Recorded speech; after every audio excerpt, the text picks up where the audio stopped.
Good afternoon, everyone. We're going to go ahead and get started.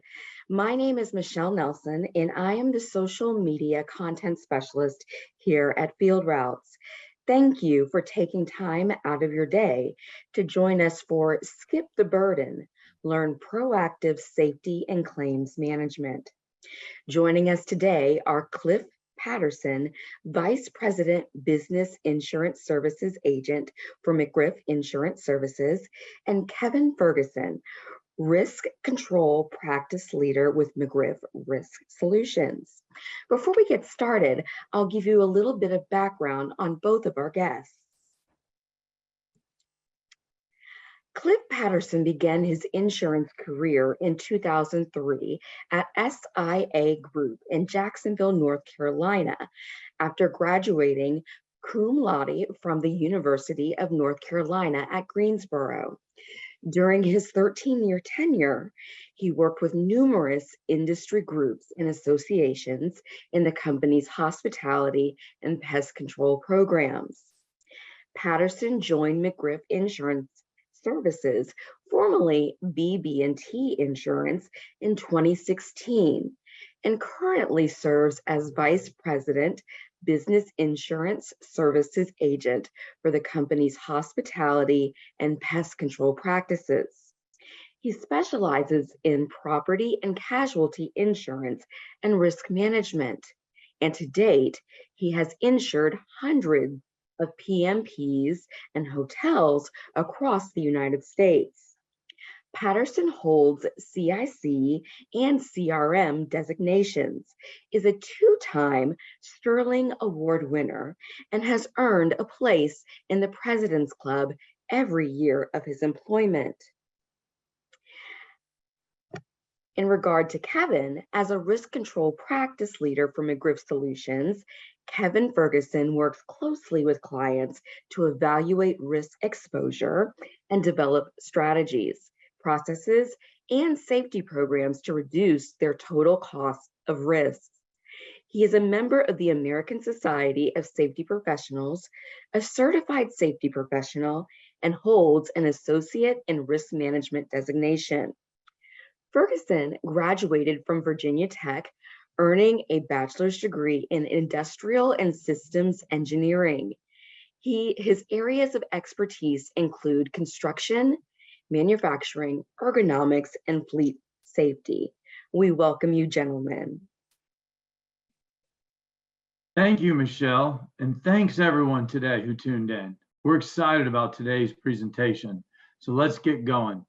Now, of course, I'd rather be in person, but hey, in the last couple of years, these virtual meetings, they've allowed us to communicate to a much broader and wider audience. So again, thank you everyone for taking the time, well, be it late lunch or wherever today, to join Kevin and I in our conversations. Kevin, you want to get us started? All right. Thank you. Again, a couple of things we want to talk as a business leader in your operations by focusing on safety. And we're going to kind of break the presentation into two main parts. The first will be about preventing accidents and injuries. And the second will be, if an accident does happen, how can we effectively handle the claim, reduce cost, and get our employees back to work as soon as possible. So actually, let's go ahead and get a poll question up, Lynn. And while that poll question's going, Kevin, just to kind of reiterate what you kicked off with, there's no magic wand, right? There's no silver bullet that you can have to basically eliminate all our risk, all exposures, all the things that can happen. But it has to start from buy-in, top down. It has to start with you, albeit owner, manager, controller, safety director. Understand we all wear many hats, and there's never enough time in the day to get everything accomplished. But please reemphasize this. Don't ever take a shortcut when it comes to safety. All right, thanks, Cliff. Yeah, so our poll question here was, indirect cost of an accident, or typically how many times the direct cost of the accident. We've got about 50% at 4 times and 50% at 10 times. And so I'd say the closest answer is going to be about 4 times. That's, generally the rate that we typically hear. So if you can imagine, an accident cost, someone gets hurt, goes to the doctor, insurance is going to cover the medical cost, any lost time, but there's a lot of different costs that go on behind the scenes that are not, the insurance carrier is not paying for. Examples of those would be, management time to investigate and report the accident, maybe bringing in others, coordinate other people's schedules to fill in or pay overtime. If the accident was bad enough and we've lost our best, service provider or technician, there's going to be a quality is going to suffer, and that could, hurt our future sales. So it's always hard to put a definitive number around indirect costs, but they typically range at least, 4 times the direct cost. So if we think about that model, going here to the next slide, this is I know it's kind of busy, but it's a powerful tool to think about in terms of realizing just how important safety is to your operations. So what we're looking at here is accident cost on the left-hand side of the screen, and then profit margins on the top. So let's just take a very simple example here. Let's say you've got an employee who maybe sustains a cut injury, and they go to an urgent care facility, get some prescription drugs to prevent infection, and maybe they miss a day or two. Say this is $1,000 accident. If your industry has a 3% profit margin, you've roughly got to sell $33,334 more goods and services to make up for that $1,000 you lost due to the accident. So a great way to make safety a reality for your company, financial folks and owners, is to put that into perspective of how many service calls or how many extra sales do we have to make to recoup those accident costs. So you can see as this number, the accident costs grow and you factor in all those indirect costs, these numbers become extremely high really quick. And when you think about how much extra effort it would take the business to make up those costs, it really helps sell the importance of safety and establishing a safety culture. Yeah, Kevin, I think the numbers speak for themselves. I just think about the amount of reoccurring revenue we need, service industry-wise on clients, or the need for a larger one-time job to offset these costs. Everyone knows the real cost of an accident, but the indirect cost can sneak up on us. Exactly. All right, so moving down to the kind of the loss prevention side of things, how do we prevent accidents? We found that there's 4 major keys to success, and we can break the safety program down to these kind of 4 components, and we'll dive a little deeper into each one as we move ahead. But we're going to talk about management, leadership, and commitment. We can't have an effective safety program without the top leaders in the company supporting and advocating for safety at decisions that are being made at all levels of the organization. We have to consider safety when we're selecting employees and training them. We've got to know how to recognize hazards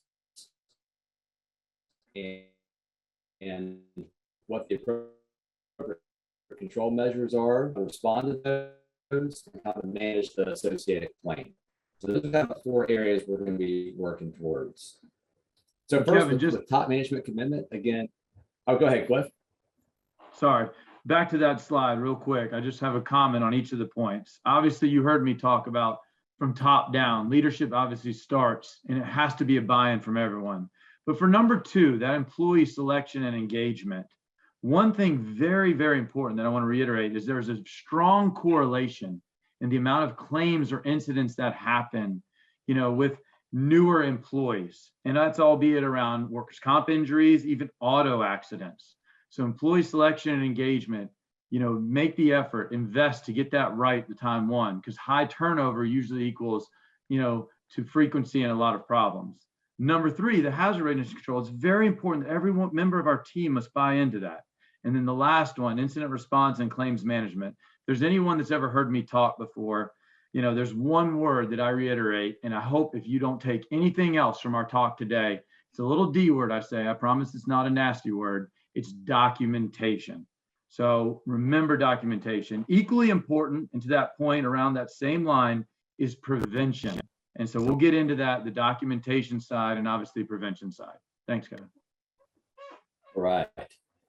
So again, managing and supervising safety, we know, especially in this environment, coming out of COVID, where staffing is such a challenge. You have a lot of things coming at you today as a business owner and leader.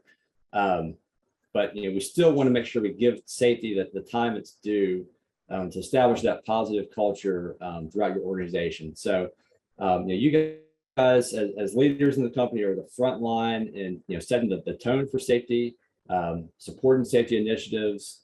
And the goal really is to make safety just as equal as productivity and quality. If safety really does have an equal standing at that table, all three areas are going to work much more efficiently. So that's the ultimate goal there.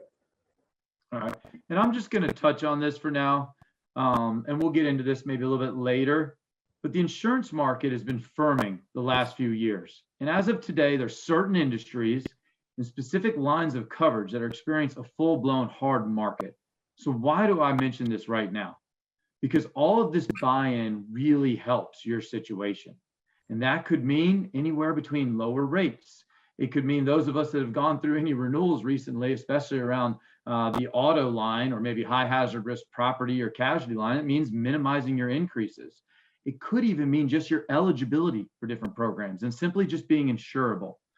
So separately, one other topic to think about is anybody that's out there working on large commercial jobs, working with these big companies, big business, their risk management group requires things of any subcontractors of theirs.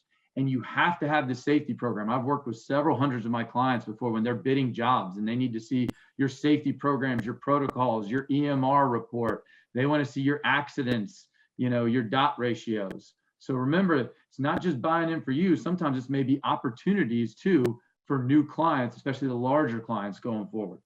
Kevin. All right, thanks, Cliff. So I want to spend a few minutes now talking about the supervisor's role in safety. And the supervisors, have a really key component as they're viewed as the safety leaders out there, having a lot of impact with the front line. And supervisors get involved in so many different aspects of the organization, but each one really can point to safety as well. So employee selection, we'll talk about how to kind of pre-screen employees for their safety attitudes on the front end. We'll talk about training and orientation, hazard identification, really taking time to sit back and observe employees' behaviors, trying to stop unsafe acts or shortcuts before they turn into an incident.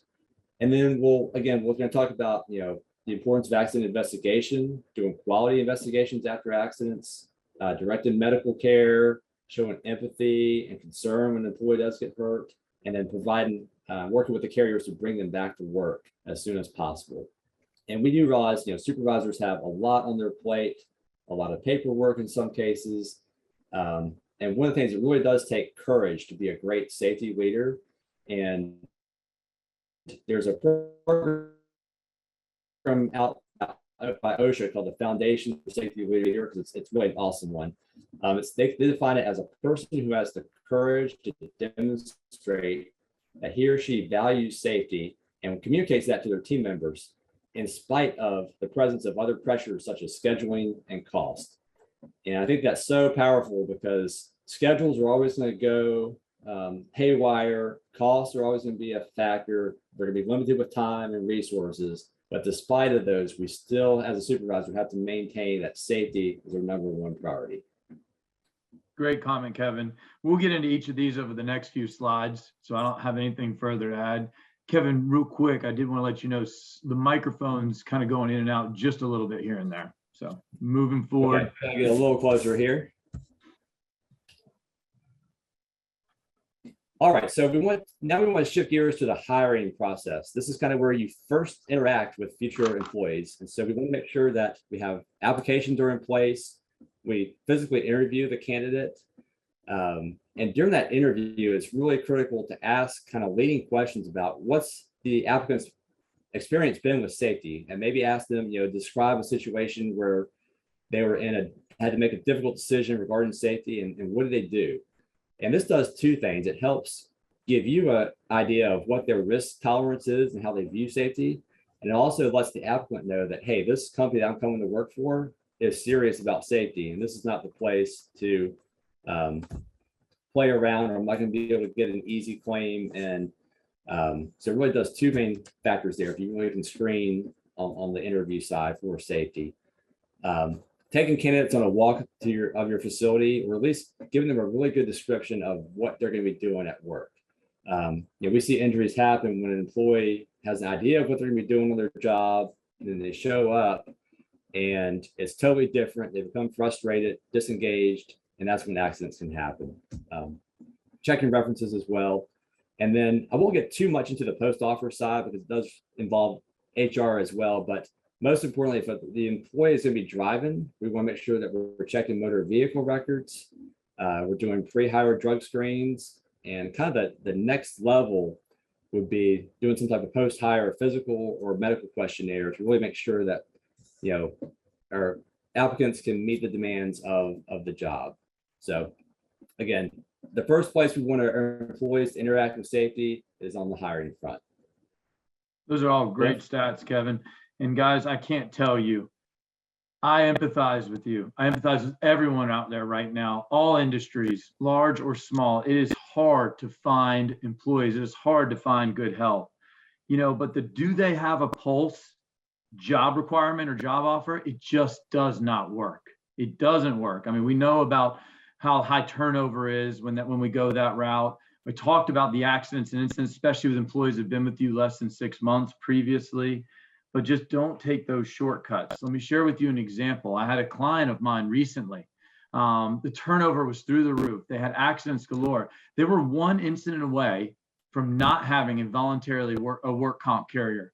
And so we looked at, if they had to go to the assigned risk, where was their cost going to go? It was almost 100% more what they were paying right now.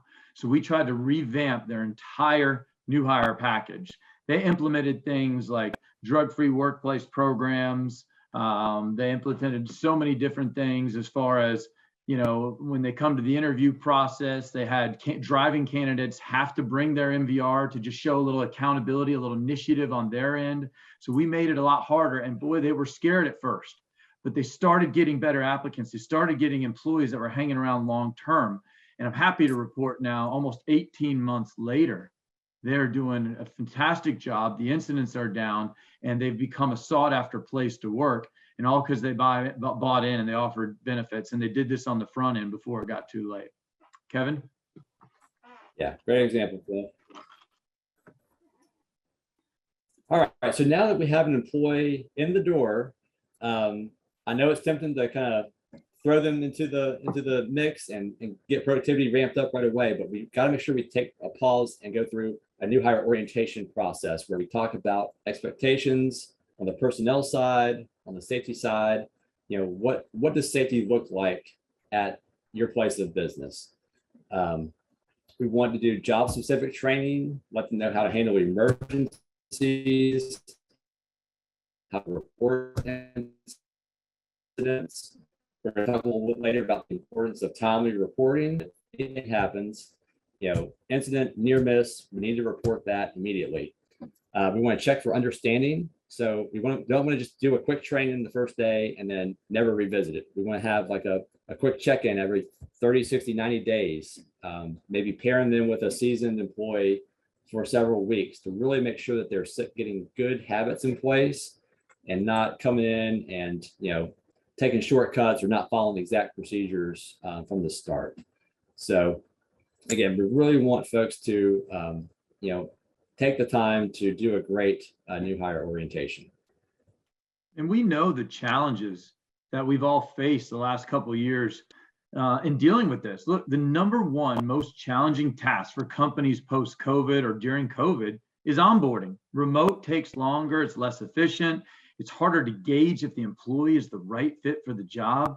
And I know we're kind of out of, or let's say we're not out completely out of, we're on the backside of COVID, but try to make as much of this process in person. Any on-the-job training, put it with one of your better technical employees, one of your, somebody who understands our safety culture and policies, especially for ride-alongs. I have a number of our companies that they only have a select few people they want to do the ride-alongs with. And I know, look, I wish we could put all of our employees to be ride-along mentors, but we all know maybe one or two who may do a better job about communicating things to our new hires to set the example, because we want it done right up front, and we want them learning appropriate procedures, safety policies, different PPE and all that. We want it by the book, at least out the gates, and let's set that bar high from the very beginning.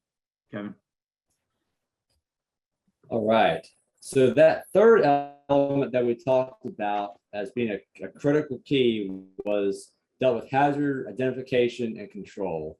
So this is all about, as a supervisor, knowing what the hazards are in our work area, and then training our staff to identify and help correct those hazards. So it's very important that supervisors and leads take a step back from the operation from time to time and just sit back and observe, what is going on from a safety standpoint, what's driving our employees to work at the pace they are, or, taking shortcuts, if any, trying to fix those before they turn into an incident. So audits, just walking through the workplace, as Cliff mentioned, doing ride-alongs periodically is a key piece to the puzzle there. Asking employee input on, what hazards or challenges they're experiencing. This can be done through a safety suggestion box or a safety committee if you have one of those.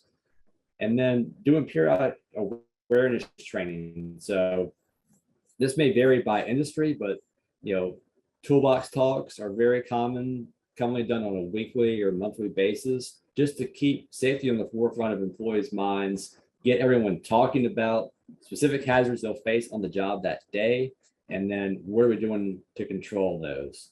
So one thing I want to really emphasize here is that we want to be given positive feedback. So feedback comes in a positive sense and in a constructive sense. And we want to generally be given 4 times as much positive feedback and recognition as we do constructive or negative feedback. So the key is that we don't just walk by someone doing something safe or unsafe and just not acknowledge it. If someone's doing a great job for safety, let's thank them. Let's recognize them for that, to help reinforce that.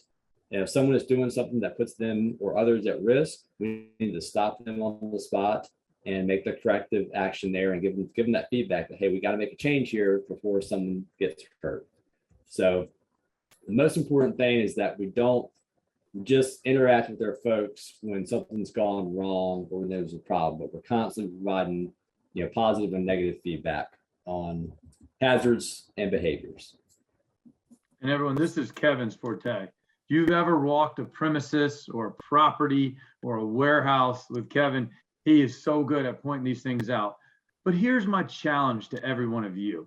All right. Your facility, if things are out of place, if something is cluttered or a hazard at your office, and rather than walk by it, on a busy day or busy morning, stop and address it. How many employees, all staff, team members, right? Albeit manager, line level, they look at you, and I love walking places with owners and they're picking up their own trash or addressing things as we're doing that.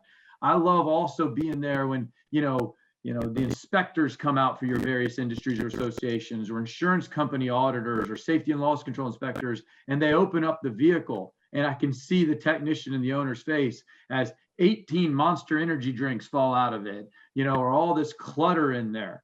All right. So take pride in our offices, take pride, in our vehicles, take pride, even out in the field. How many of us are visiting on a regular basis? Remember, we wear many hats. There's never enough time in the day to get everything done. Are we visiting the sites that we're working on? It's a great quality control, and it's also great to identify different things that our employees are doing. Maybe they become complacent, or we've gotten busy and we've maybe foregone some of those trainings or exposures. So again, walking your sites, checking your vehicles, visiting ongoing or recently completed job sites. It's good customer PR, and it shows the employee, hey, it means something to us. We're checking to make sure we're following the right process procedures, and safety and liability is very important to our company. Kevin. All right, we're going to shift gears and talk a little bit about fleet safety on this next slide. But before we do that, Lynn, why don't we go ahead and go with the next poll here? So how many of you currently have a fleet-specific safety program in place? Take a few minutes and answer that question.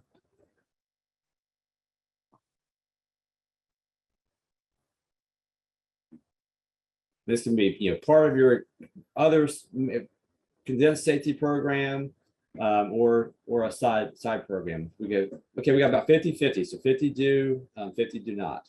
So, all right. Well, hopefully by the end of this slide, we can encourage those that do not to consider that. And it's really important, because driving is likely your employee's most severe exposure out there on the job.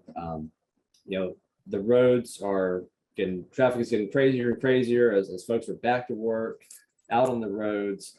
And even though technology in vehicles has increased, we're still seeing a very high rate of motor vehicle injuries and fatalities out there on the roads. So what I've got here is it's almost like a playbook for what an insurance carrier will look for in terms of a solid fleet safety program from a prospective client. And it's also the same process that will really help you minimize your risk as much as possible.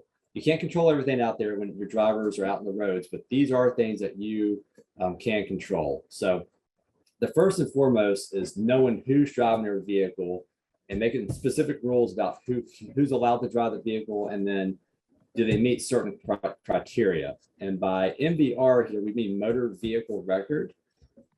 And that's something that you can pull from the state or various third parties, which gives you a picture of that person's driving record.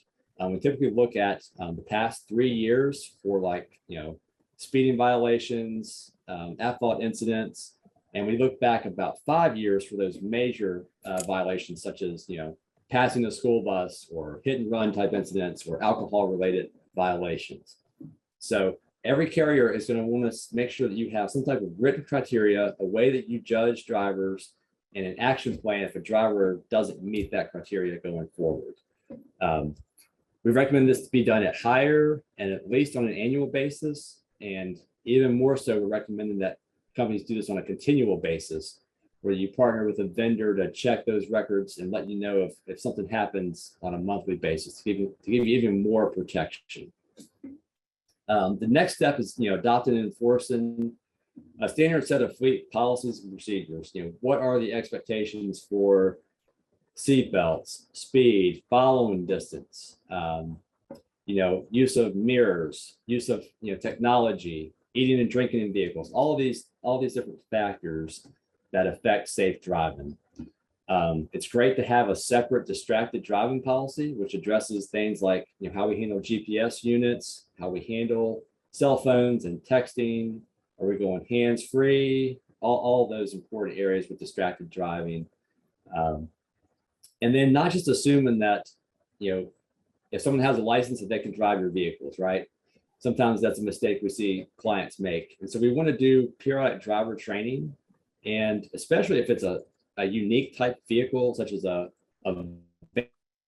van with a higher center of gravity or a bigger vehicle, we want to make sure we get them in that vehicle with an experienced driver and get some practice before we send them out on their own. Get into GPS monitoring, or even more and more clients these days are implementing cameras in the vehicles, cameras that face forward, cameras that face the driver, just so they can provide more coaching and have a better picture of what happens if an incident does happen. And then following vehicle maintenance schedules, that's important, and then investigating every incident. So if you do these things, you can't eliminate all the risk of driving, but you can certainly minimize it to a more acceptable level. And so that's kind of what we're shooting for, is minimizing risk as much as possible when our folks are out there on the roads. Kevin, you did best. I mean, we could make an entire segment from just this topic. This is the #1 hazard everyone out here in our industries face if you have a vehicle fleet. And so again, you reiterated the main things. Well, the training. Do we have documented meetings? Do you guys have a cell phone policy? All right. Do we have a personal use policy? GPS is huge. You guys remember when I said documentation? That GPS has saved some of my clients in some accidents where a third party said something, but the camera showed something completely different. And it showed what we said and put them at fault and alleviated us from the accident. You know, do you have your accident reports? We're going to touch on that next slide.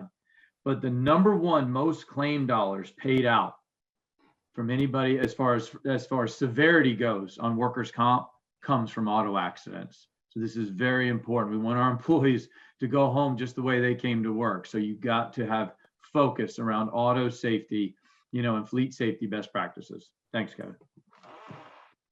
All right. So we're going to shift gears now and talk about, so those are kind of the topics we want to cover on the preventative side. Now we're going to cover kind of some best practices on what to do if we have an accident, things we can do to get our employees back as quickly as possible to a healthy state, and also how do we minimize cost while in that process. So here's kind of the high level playbook, and we'll dive deeper into some of these topics in the next couple of slides. But the high level is, you know, again, we're showing empathy to employees. We're not promising that everything is automatically covered by workers' comp, because state laws vary and there's very different clauses of the laws. So we don't want to overcommit, or we don't want to act like an adjuster, basically. So we want to take the facts down of an incident and get those into the carrier and let them be the one to adjust that and find coverage. And if we're dealing with a third party incident, such as, you know, a vehicle accident or someone slips and falls on their property, again, if someone gets hurt, we certainly show empathy and care, but we don't accept fault or blame for that right away. We let the insurance company handle that. But getting back to the employee-centered injury here, again, we want to get that report to the supervisor as fast as possible. We want to have an injured worker complete an incident report, provide medical care. And you may be scratching your head thinking that should be number one. And of course, depending on the severity of the injury, that may be the absolute first thing we got to do is, you know, call 911, get immediate medical attention.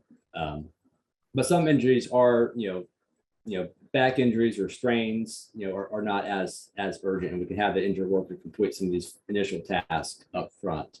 But after medical care, again, we're going to stay in touch with the carrier and the employee. We're going to try to get them back on some type of modified job while they have restrictions. And we're going to constantly follow up with the employee to show that we care, we want them back, and to see how they're doing.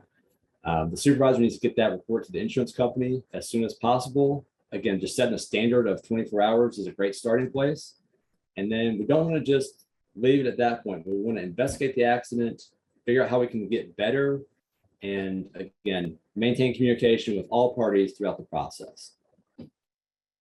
Couple things I just want to highlight here. I come back to my D word again, documentation, and how important it is. Also about the direction of care and the pros on why we want to maybe have a designated medical facility for our employees to go to, so everyone's on the same page. We'll talk about that a little bit more going forward. But the key takeaway I took from this is, how are we handling our employees after an accident? It's amazing how many companies call me, what do I do next? How do I handle? How do I communicate? And that word communicate goes a long way. I'm gonna write a book one day. It's called Pick Up the Darn Phone, except I'm a sub darn for another adjective. All right.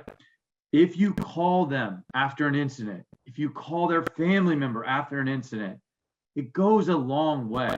Look, the employee's scared. They don't know what happened.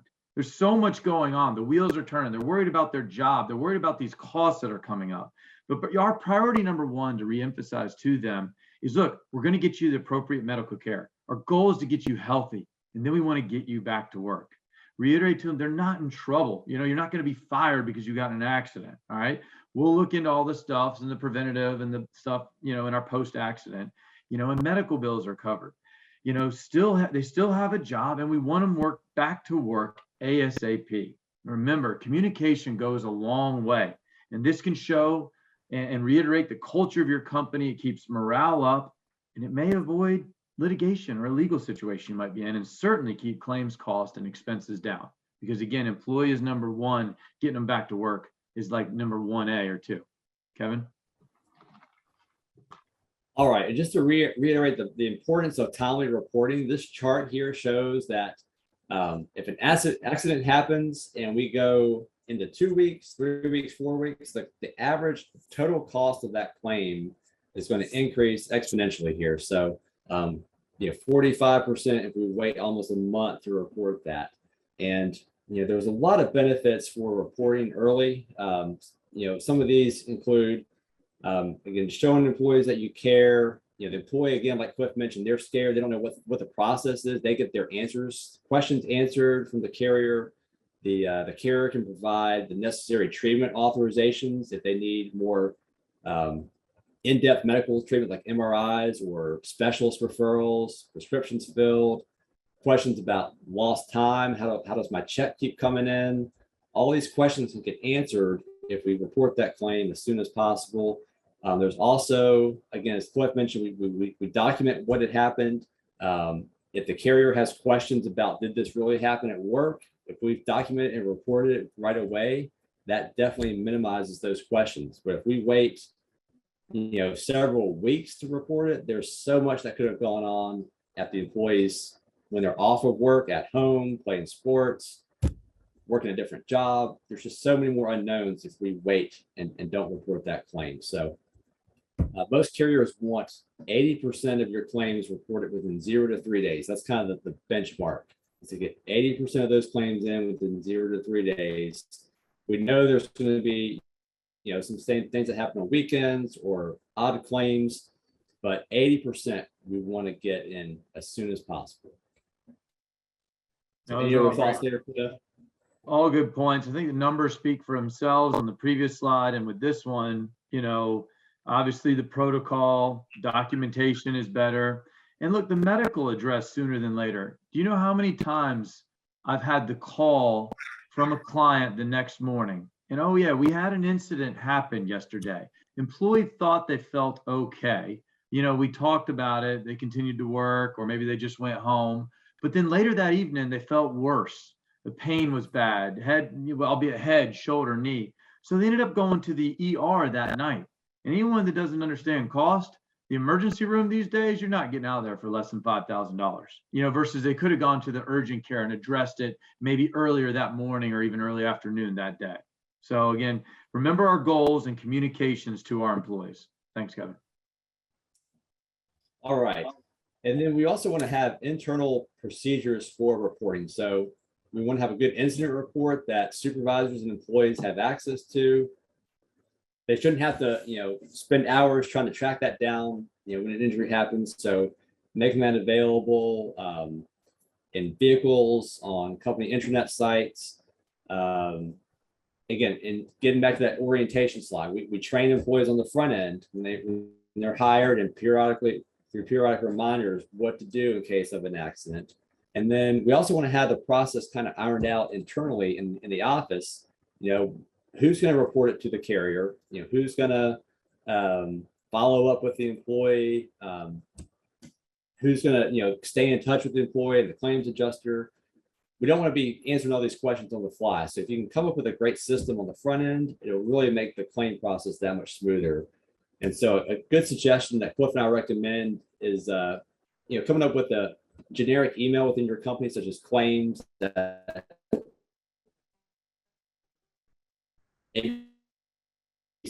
corporation.com. That way, it's typically reports claims is on vacation, then they have a backup and you won't have any downtime with that process. So always have several folks that know the process of how to get a claim submitted, reported, and how to handle the follow-up. Very good, Kevin. Mike went out a little bit there when you were giving the email, but I think everyone got it. And look, this is everyone's homework assignment. If you were my client, I'd have you write this down and do the following when you're back at your business desk. Got to have the policy and procedures and protocols. Who's responsible for reporting? Do they all have all the info? There's a million accident reports we have. We have one for employees. We have one for guests or third parties. We have one for property. We have one for auto. Do they know where they're at? Do you have your designated medical facility? The communication, who's following up with the employee? Who's doing the post-accident follow-up investigation? Do we have our return to work plan? I know it seems like a lot. It doesn't happen overnight, but those are things that maybe we put in place little by little, each month or each quarter going forward. Thanks, Kevin. All right, Lynn, let's go ahead and do the next poll. Talking about medical treatment here.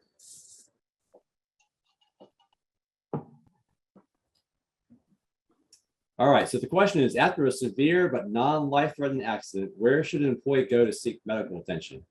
And as Cliff just mentioned, we've got the emergency room, we've got the employee's choice, or the employer's dedicated medical provider. So I think we're looking for 100% on this one.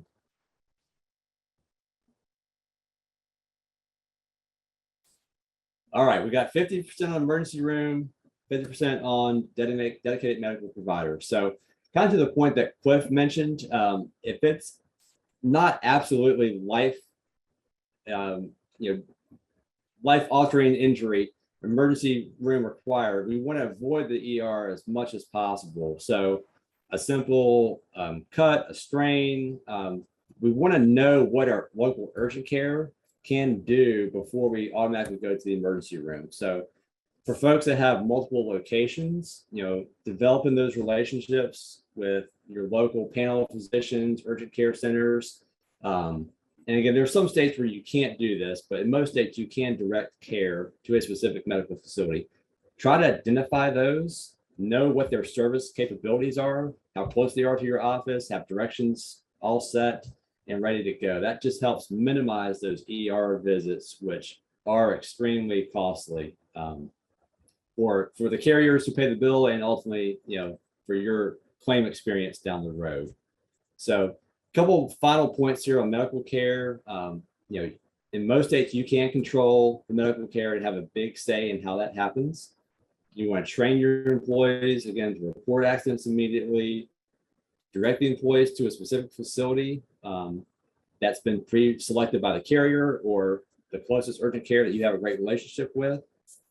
Request a post-accident drug screen, inform the medical provider that you can offer light duty. That's probably one of the biggest mistakes we see folks make, is that they send an employee to a doctor and with no information about sample jobs that they could do. And then when the employee has been interviewed by the physician, they say, oh, well, I don't know if my company offers light duty. And then that typically leads to them being written out of work for an extended period of time. So if you can have several jobs kind of pre-written up about what they do, how much sitting, standing, lifting they require, and send those options with employees to the doctors, you're much more likely to get more reasonable restrictions and get them to return to work faster. And then the last point, requests, again, that just gets back to constant communication. Employees letting you know what their restrictions are, updates from their visits, those kind of details, so you can follow the process. One of the things that we don't want to see happen is that you have an injury and you just get it reported to the carrier, and then we kind of wipe our hands thinking, okay, it's in their lap, we're good, I can move on. If you think about it, a lot of our carriers, they're dealing with staffing shortages as well, just like everyone else. People are overworked, have a huge stack of claims. So if we don't stay on top of the adjusters and in that constant communication, sometimes those claims will get pushed to the bottom of the pile, and we won't be able to get our employees back as quickly and efficiently as possible. So Great point, any Kevin. final thoughts there, Cliff? No, it's a good point. Stay engaged. That's a great summary of what all that Kevin discussed, but reminder, I'd rather have a relationship with the med care facility before I ever have an accident than afterwards. Maybe they have our work comp information already on file, so we're not scrambling for it. Maybe they have our job descriptions and job duties on file. So if I do have an injury, I can get this employee back to work sooner than later, and it's less time off, or maybe in some type of lighter or transitional duty. And we can modify restriction. We've got a relationship. We can pick up the phone and call the doctor or the nurse to get some details on our employee. Because ultimately, one's health and safety, two is we want to get them back to work. We can note the physical requirements so we can get our employee in the office or in the field and off the couch. So we don't want them to get too comfortable at home. We'd rather be them back to work. That's what this benefit is put in place for. Thanks, Kevin. All right, I know we're getting a little tight on time here, so I'm going to try to move a little faster through these next couple of slides on accident investigation, but don't want to miss the point, though, that, anytime an incident or near miss happens, there's always a lesson to learn. So we wanted to have our supervisors take time to do investigations, look for witnesses, look at the facts, try to figure out what was happening right before the injury took place and what factors were at play. There's things that could have been going on with the environment. Did we have the right tools and processes in place? Did we have the right training and the person with the right capability doing that job at the time of injury? And then what were some of the motivating factors? Was someone under pressure to get the job done fast? Was it late in the day? What was motivating the employee to do whatever they were doing at the time of the incident? Now, a lot of those factors can be traced upstream. There's various accident investigation techniques, such as the 5 why, which you can use to, take the process from the injury all the way up to what kind of company-wide safety systems may have contributed to this incident. So the biggest point here is we don't want to put blame on the employee. They certainly could have had some mitigating factors, but it's usually the entire system at play that helped contribute to the accident. Yep. Only 2 things I've got to comment on. One, it goes back to my D word. It's additional documentation that we have for the file and what we found out. And again, it's focus on future prevention versus assigning blame or at fault. What's happened. What they say, fool me once, shame on me. Fool me twice, shame on you. I don't want that to happen where we have the same thing reoccur months, weeks later, and then we're left with egg on our face. Exactly. And that's kind of the point of this next slide, is that we don't just do the investigation and put it in a file and do nothing with it, but we take it to the next level. We share it with everyone. We take it before the safety committee if you have a safety committee. But we look at actions that are going to move the needle and prevent recurrence. So do we need better tools and equipment? Do we need better training, reinforcement? Do we need to adjust our entire system so that employees don't feel like they have to rush around to get the job done on time or meet some type of production goal? So those are the factors you really want to consider. Quick example, like if we had a ladder injury, someone fell off the top of a step ladder. We want to look at, on the environment side, we need to buy taller ladders, provide easier access for taller ladders. Do we need training on proper ladder use? And then do we need to, adjust our process for, installing items at height, or, however we're setting up the jobs on the front end. So consider all those 3 factors when you're looking at preventative actions. That's it. All I'll comment on this one is learn from the past. Thanks, Kevin. All right, and then just finishing up the process here. We got a couple slides here on return to work, which is really critical into minimizing your overall accident cost and overall exposure with your workers' comp carrier. So if we bring employees back to work, we're reducing the overall cost of the claim. That has improved several factors that affect future pricing, but it also helps get the employee on the path to recovery much sooner. So if we can get them back, they're not, sitting at home, watching the attorney ads. Even just the process of getting up and getting dressed for work can really aid in the recovery process if we have more severe injuries, as opposed to just, not having anything to get up for each day. So again, we always want to offer return to work and really sell that with the managers throughout our organization of the importance and the big picture of return to work. I mentioned this previously, but this is your chance to show the employee, and all employees for that matter, the culture of your company. Sincerity goes a long way. What is their priority? Obviously, health and safety after an accident. Number 2 is we want to get them back to work. Kevin. Yeah, and just the final point here is just it's therapeutic for the injured worker. The constant communication from your staff just makes them have a feeling of self-worth and that the employer still cares about me even though I got hurt.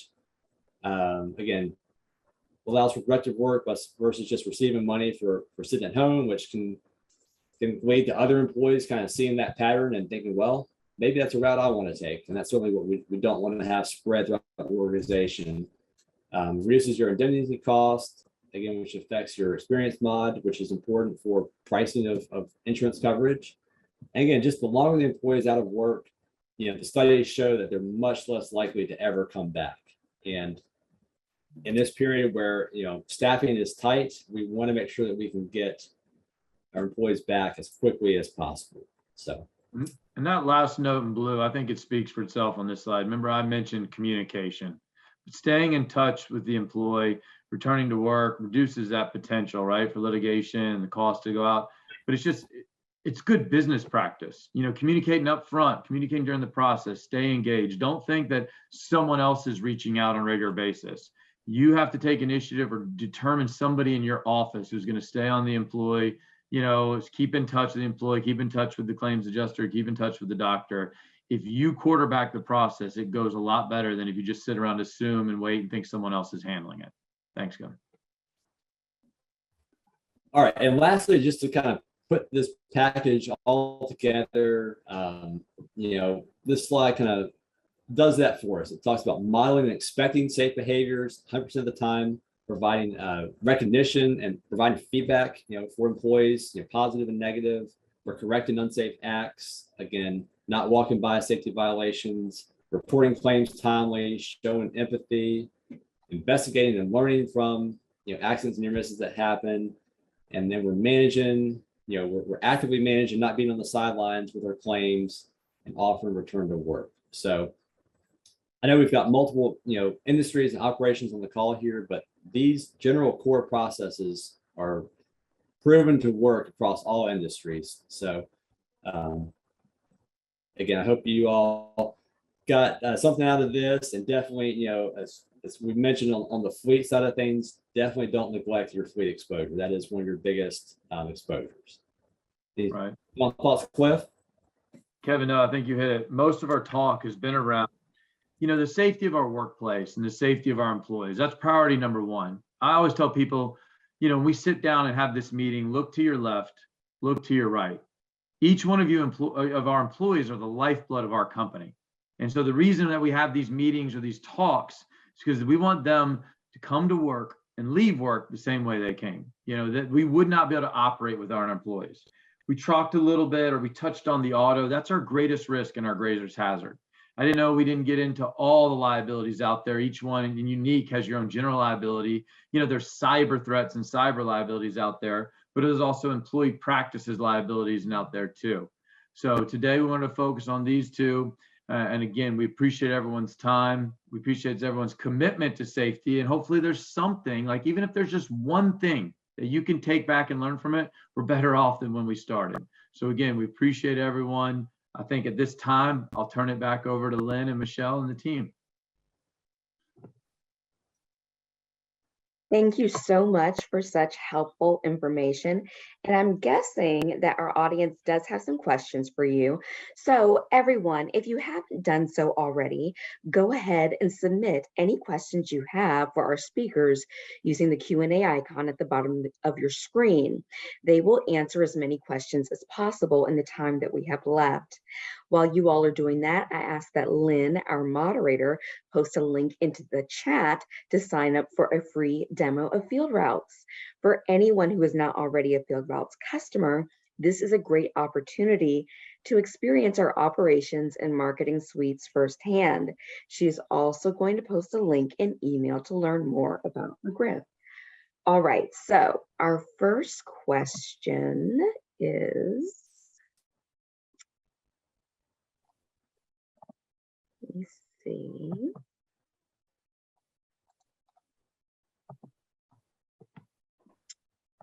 Okay. I've got one here, Michelle. It says, when do I have to report a severe injury to OSHA? Kevin, do you want to take that? Yeah, so OSHA reporting is a pretty big topic, but a couple of things we want to think about when we talk about OSHA reporting is there's certain severe types of injuries that are required to be reported to OSHA immediately. And those would be any type of fatality has to be reported to OSHA within 8 hours. And then any type of amputation, loss of eye, or inpatient hospitalization has to be reported to OSHA within 24 hours. So there's a couple caveats in each of those categories I won't go into, but those are the general principles. Fatalities, 8 hours, and then amputations, loss of eye, and hospitalizations within 24 hours. Thank you. Our second question. So we buy into your safety program. What percentage discount do I get on my insurance? I'll take that one, Michelle. Yeah, I wish I could be up here in one of the commercials. We've all seen what the nationwide commercials are. 15 minutes will save you 15 minutes, you know, on your car insurance and mayhem that's out there and our discount double check. But no, all joking aside, I think I touched on this a little bit briefly, is that we are in a tough marketplace when it comes to insurance right now. And what are you doing to differentiate yourself from a similar company down the street? You guys heard me talk about, you know, the firming and the hardening market. You know, companies are not just out there buying business. They're doing more due diligence on you. They're reviewing your online reviews. You know, they're looking at your experience. They're looking at your OSHA citations. They can pull that off OSHA.gov. They're reviewing your claims history and your loss history, and they're even sending people out to inspect.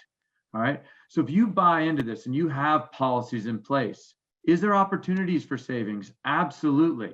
Hey, in this market, everyone's looking at some type of increase on their auto rates, but maybe this minimizes it. Maybe it keeps it flat. You know, even might be the new, you know, discount if you can do that. So there's it's such a loaded question, but it's going to put you in a better position. And there's always times where we get calls, exceptions being made.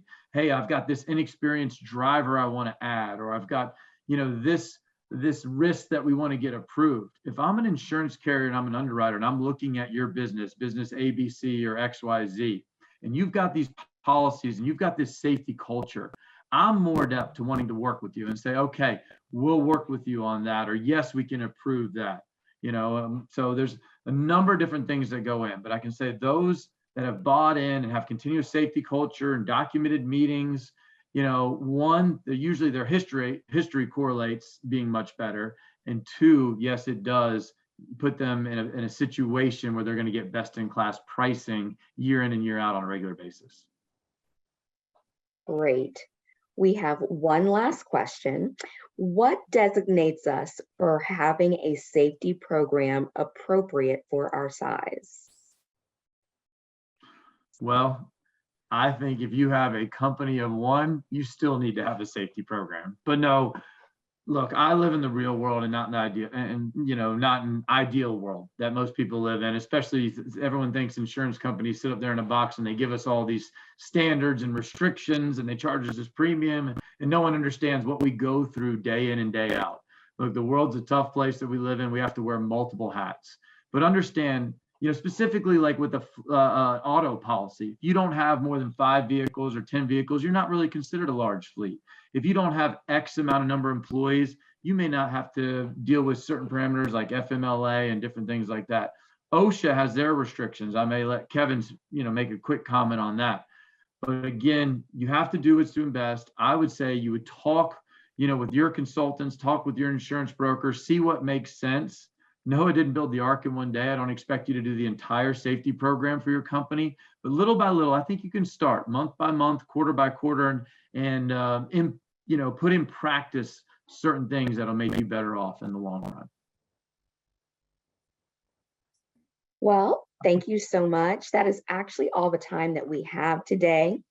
We want to thank both of our guests for being here. We really appreciate you for joining us, Cliff and Kevin. And thank you to all of our attendees for joining us.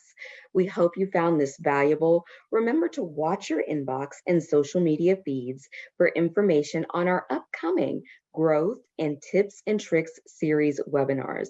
Everyone have a great day.